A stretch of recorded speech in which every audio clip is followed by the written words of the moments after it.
Sup guys, how's it going? Welcome to this Gamer Tech review. In this review, we're going to be taking a look at a PlayStation 4 accessory made by Venom, and it is a rechargeable battery pack for the controller. Here it is, so without further ado, let's just whack it out and take a closer look at it. Here is the close-up of the box for you guys. As you can see, it is a Venom product, and it's for use with the DualShock 4 controller. Here's a little image of what it should look like on the back of the controller for you. Unfortunately though, we don't get a wireless controller included in the box with this one, so that sucks, but oh well, what do you expect? So let's just crack into the box and see what's like inside.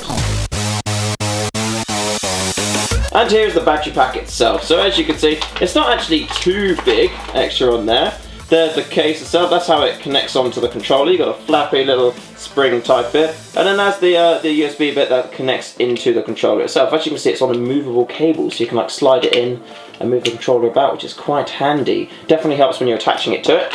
We also get included a charge cable for the unit, so it's just like a standard USB connection, same as the PlayStation controller itself. So we can chuck that to the side. Whee! Bit of plastic. And here is the instruction manual for it. Now it's pretty self-explanatory how to use it. First of all, you need to fully charge it before it's first used. To charge it, connect the cable, turn on the PlayStation 4 controller, and then you just poke this on and then you're all good to go. And that's pretty much the instructions, so we've covered that. So next thing to do, let's just put it on a controller. And here's one I made earlier. So to get the battery pack onto the controller, it's pretty much like self-explanatory simple. You have to pull this little clip down here, which can be a little bit tricky because of course it's got springs in it and such. And then you've got to kind of push it in that way there. Okay, that's in. And then the spring holds it in place there. So as you can see, I actually did that. I think that's the quickest I've ever done it, which is quite impressive. That's good. So that just holds it in place. That's all plugged in the top there, which is all handy. And the little spring is actually pretty good because it leaves the microphone and headphone slot open at the front there. And that's where you charge it from. That's where you put your cable in when you want to charge it. And the little light comes up here and it's all very pretty and it's nice.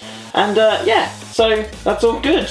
That's doing what it's supposed to do. One of the things I did notice with this controller when you're using the battery pack is if we flip it over, you can see it kind of comes in here. So when your fingers are holding it, you'll find that they push against the back of the controller. Now I actually quite like this. You see it's kind of, you're holding it and you can see your fingers pushing there. Now I actually quite like this, but you know, other people might not. I don't know how you feel about it. But this is how it looks like on the controller. And yeah, it's not too weighty. I've still got a lot of movement of the controller. All in all, yeah, I quite like it. It's a good, handy product. Now I'm going to go away, test this for a little bit, and I'll let you know how it goes in the end.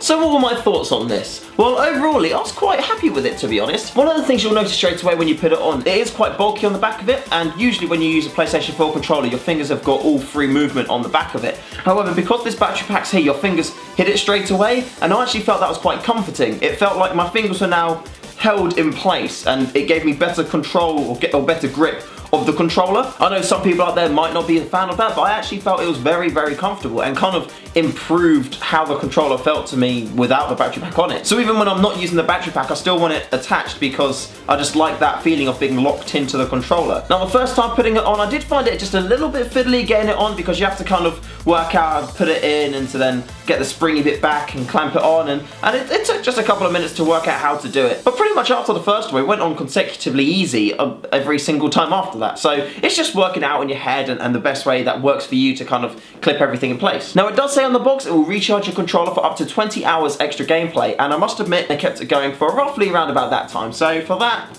big thumbs up. Now having an extra battery pack on there will increase the heaviness of the controller, but it's not something which I found to be too discomforting. The controllers nowadays are pretty lightweight anyway, so it actually gives it a more comfortable weight to it, because if you get something that's too light, it doesn't really feel like it's, you know, strong enough, whereas because it adds that extra weight, it kind of makes the controller feel just like it's worth more now, if you get what I mean, yeah? You understand? So all in all, I was quite a big fan of this product. It added some extra weight to the controller, which made it feel comfortable. It made my hands feel like it locked in place, and it does what it says on the tin. It recharges the battery while you're using it, and it just extends the life of your controller. So yeah, big thumbs up all round, I can't complain. Thank you very much for watching this review, and that's pretty much all the points covered, I think, of the battery pack. Be sure to subscribe to the YouTube channel and also check us out on Facebook. However, now, if you didn't know, I stream a ton on Twitch. Do lots of League gameplay, Hearthstone gameplay, games with fans, Gmod, loads and loads of stuff. So check out the Twitch, it's just /thegamertech, and also Twitter too, because on Twitter, I'll let you know everything that I'm doing on Twitch on a fairly regular kind of day-to-day basis, which is pretty awesome. So if I don't see you here,